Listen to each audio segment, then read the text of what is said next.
굉장히 더운 날씨인데 이렇게 예배 참석하신 여러분들 환영하고 또 감사를 드립니다. 지금 여기 온타리오에서는 비가 안 와서 아주 큰 문제인데 한국에서는 지난 한 달 동안 장마가 왔습니다. 역사상 그런 일이 없었다고 할 정도로 긴 장마였다고 합니다. 정확히 25일 만에 장마가 끝나고 이제 폭염이 시작되었습니다. 근데 아무리 더워졌어도 한 달 만에 맞이하는 맑은 하늘이고 햇빛이니까 사람들이 얼마나 좋겠습니까? 생각해 보십시오. 한 달 내내 계속 비만 왔다고 생각해 보십시오. 그러니까 사람들이 다 좋아합니다. 그런데 모두가 그런 것은 아닙니다. 예를 들면 재래시장 같은 데서 떡볶이와 오뎅을 파는 그런 아주머니 같은 경우입니다. 이분들은 뜻하지 않은 긴 장마에 아주 톡톡히 재미를 봤습니다. 계속 비 오고 그런데 뭐 합니까? 시장 가서 떡볶이, 오뎅 이런 거 먹지 않았겠습니까? 그래서 엄청나게 돈을 많이 벌었습니다. 그런데 장마가 끝나버린 겁니다. 그래서 기자가 묻습니다. 이제 장마가 끝났는데 어떻게 생각하십니까? 그랬더니 이 떡볶이 아주머니 한마디로 이렇게 대답합니다. 많이 아쉽지요. 그럽니다. 한 달 만에 장마가 끝났는데 이분은 너무너무 아쉬운 거예요. 비가 더 오면 돈 훨씬 많이 벌 텐데. 인생이 그런 것 같습니다. 사람마다 다 자기 입장이 다른 겁니다. 비가 와서 좋은 사람이 있는가 하면 비가 와서 괴로워 죽을 사람이 있는 것이지요. 우리가 살펴보고 있는 다윗과 압살롬의 경우도 마찬가지입니다. 입장이 다릅니다. 그런데 서로가 서로의 입장을 이해하지 못했기 때문에 그 결과로 아들이 아버지를 죽이겠다는, 아들이 아버지를 향해 반란을 일으키는 어처구니 없는 결과가 나타난 것입니다. 서로의 다름을 이해하지 않았기 때문입니다. 객관적으로 생각해 보면 다윗도 많이 잘못했고요. 압살롬도 많이 잘못했습니다. 다윗은 말할 것도 없습니다. 밧세바와의 관계에 있어서 뿐만 아니라 압살롬과의 관계에 있어서도 압살롬이 잘못했다고 무려 3년 동안 타국에서 정말 그 방랑객같이 사는 그 아들을 방치해 뒀습니다. 그리고 마음이 들었다고 예루살렘으로 불러 들이고서는 또 얼굴도 보여주지 않았습니다. 그러니까 예루살렘에 와서 아버지 얼굴도 보지 못하고 산 게, 감옥같이 산 게 또 2년입니다. 그러니 아버지로서의 다윗이 압살롬에게 너무했다는 생각을 가지게 됩니다. 압살롬의 경우를 생각해 보면 자기 여동생 다말을 암논이 욕보였다고 해서 비록 이복 형제이지만 형인 암논을 그렇게 잔인하게 죽여버린 것은 분명히 너무한 일입니다. 그리고 그런 자신을 따뜻하게 대해주지 않았다고 결국에는 어떻게 하는 겁니까? 지금 아버지까지 죽이려고 하는 거 아닙니까? 아버지의 왕위를 노리고 반란을 일으켰다는 것은 결국 아버지를 비롯한 그 모든 무리를 죽여야 되겠다는 이야기입니다. 이런 정황으로 보면 아버지와 아들과의 관계성에서 볼 때 분명히 아들 압살롬이 더 잘못한 것 같습니다. 압살롬이 아버지에 대해서 그렇게까지 할 일은 아니라고 생각이 됩니다. 하지만 압살롬의 입장을 충분히 이해해서 50보, 100보라고 해보아도 범죄한 후에, 범죄는 똑같이 했는데 범죄한 이후에 그들의 행동을 보면 분명히 다른 것을 우리가 발견할 수가 있습니다. 다윗은 범죄한 후에 뉘우치고 회개했습니다. 분명합니다. 완전하지는 않았어도 회복하려고 노력하는 모습을 보였습니다. 하지만 압살롬은 그렇지 않았습니다. 너무 추한 부분이어서 제가 언급하지 않았지만 압살롬은 아버지와 도망가고 있는데 성전에 남은 자기 아버지의 후궁들을 성전 지붕 위에 다 보이는 장막을 치고 그곳에서 아버지의 후궁들과 동침하는 만행을 저질렀습니다. 그건 뭐냐면 이스라엘 백성들 모든 사람 앞에 자기 아버지를 모욕하는 행위를 일부러 보여준 것입니다. 커다란 죄입니다. 근데 압살롬은 그런 식의 죄를 짓고서도 자신을 돌아보지 않았습니다. 전혀 자신을 성찰하지 않았습니다. 그런 자신의 죄를 회개하지 않았습니다. 그것이 차이입니다.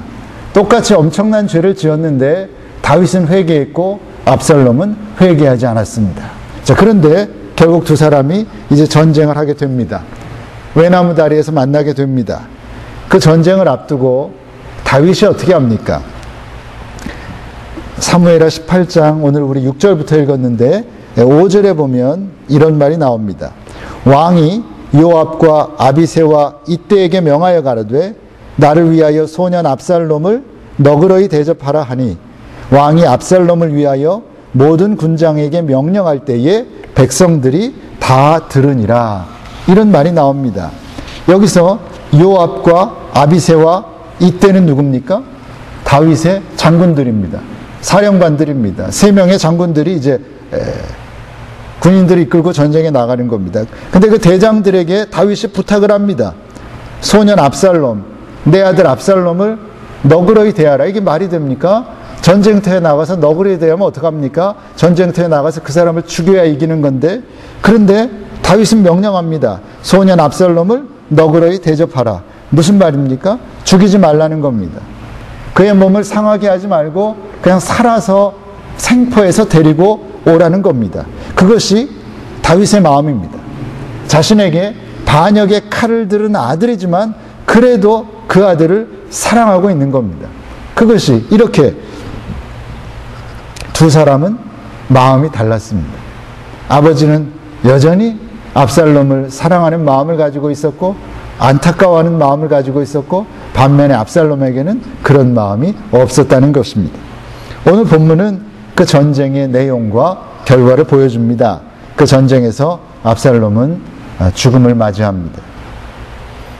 외형적으로 나타난 거 보면 압살롬의 군대가 훨씬 강했었는데 결과적으로 보면 압살롬의 군대가 집니다. 결국은 하나님께서 다윗의 손을 들어주셨다라고 볼 수밖에 없습니다.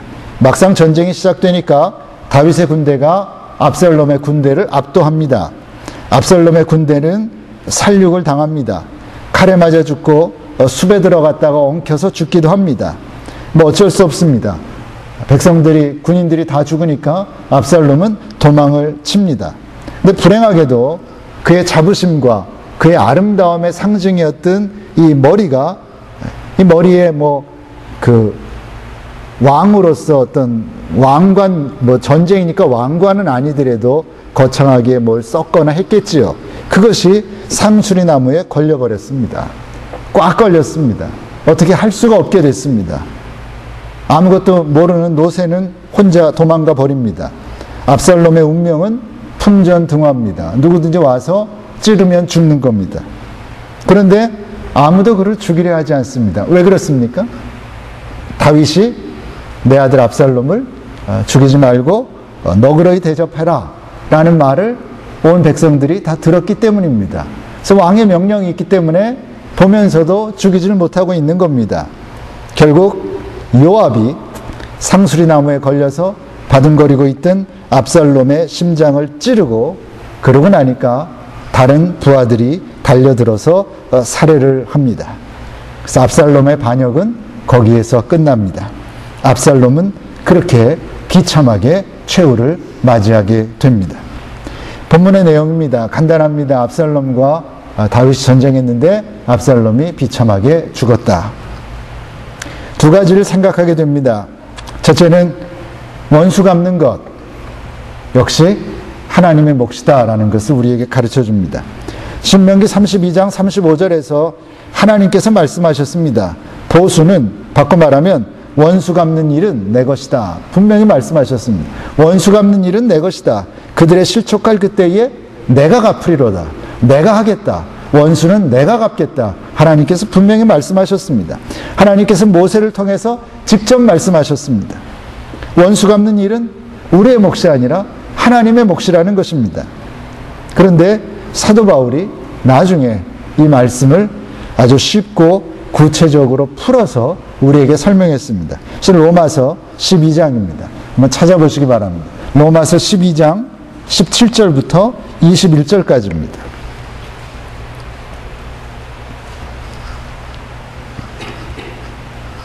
신명기에서 아주 단답형으로 간단하게 말씀했다면 로마서에서 사도 바울은 풀어서 구체적으로 우리에게 어떻게 해야 할 바를 가르쳐 줍니다. 로마서 12장 17절부터 21절입니다. 찾으셨으면 우리 함께 봉독하겠습니다. 시작. 아무에게도 악으로 악을 갚지 말고 모든 사람 앞에서 선한 일을 도모하라. 할 수 있거든 너희로서는 모든 사람으로 더불어 평화하라. 내 사랑하는 자들아, 너희가 친히 원수를 갚지 말고 진노하심에 맡기라. 기록되었으되 원수 갚는 것이 내게 있으니 내가 갚으리라고 주께서 말씀하시느니라. 내 원수가 줄이거든 먹이고 목마르거든 마시우라. 그리함으로 내가 숯불을 그 머리에 쌓아 놓으리라. 악에게 지지 말고 선으로 악을 이기라. 아멘. 더 설명이 필요 없는 아주 구체적인 말씀입니다. 원수가 줄이거든 먹이고 목마르거든 마셔라. 원수에게도 원수 같은 사람에게도 내가 할 수 있는 최선의 선한 행위를 베풀라는 것입니다. 그래서 내가 숯불을 그 머리에 쌓아 놓아라. 너는 그저 선한 일만 하면 된다. 그래서 나중에 본인이 자신의 부끄러움을 느낄 수 있게 되도록 그래서 너는 그에게 선한 일을 사랑만을 베풀어라. 그것이 우리의 몫이다. 그렇게 가르쳐 줍니다. 그러니 압살롬이 아무리 억울했다고 해도 자기 마음대로 자기 식대로 원수를 갚으려고 한 행위는 잘못된 것입니다. 형에 대해서도 그렇고 아버지에 대해서도 마찬가지입니다. 하나님께서 하실 일입니다. 하나님께서 암논에게 복수하실 것이면 하나님이 하셨을 것이고 하나님께서 다윗을 치실 것이면 하나님께서 하실 것입니다. 그런데 압살롬은 자기가 하겠다고 나선 겁니다. 교만도 그런 교만이 없는 것입니다. 결과가 무엇입니까? 오늘 본문이 아주 분명하게 보여줍니다. 하나님은 그런 압살롬을 아주 무섭게 심판하셨습니다. 원수 갚는 일은 하나님의 몫입니다. 우리의 몫이 아닙니다. 그 사실을 마음에 새기시고 어리석게도 하나님의 영역을 침범하는 그런 죄를 범하지 않는 저와 여러분 되시기를 바랍니다. 두 번째로 우리는 언제나 하나님의 편에 서 있어야 된다라는 사실을 발견하게 됩니다. 우리는 가끔 이런 식의 기도를 합니다. 하나님, 참 어렵습니다. 내 편이 되어주세요. 하나님, 모든 사람이 다 내 적인 것 같습니다. 나를 공격하는 것 같습니다. 하나님이라도 내 편을 들어주세요. 얼마나 힘들면 이런 기도를 하겠습니까? 하지만 좋은 기도는 아닙니다. 왜 그렇습니까? 하나님께 하나님 내 편이 되어주세요. 그렇게 기도하기 전에 내가 먼저 하나님 앞에 하나님 편에 서 있는 것이 우선이고 그 사실이 중요하기 때문입니다. 시편 19편 14절에서 이렇게 말씀했습니다. 세 번역으로 제가 봉독해 드립니다. 나의 반석이시요 구원자이신 주님, 내 입의 말과 내 마음의 생각이 언제나 주님의 마음에 들기를 원합니다. 내 입의 말과 내 마음의 생각이 언제나 주님의 마음에 들기를 원합니다. 누구의 고백입니까? 다윗의 고백입니다.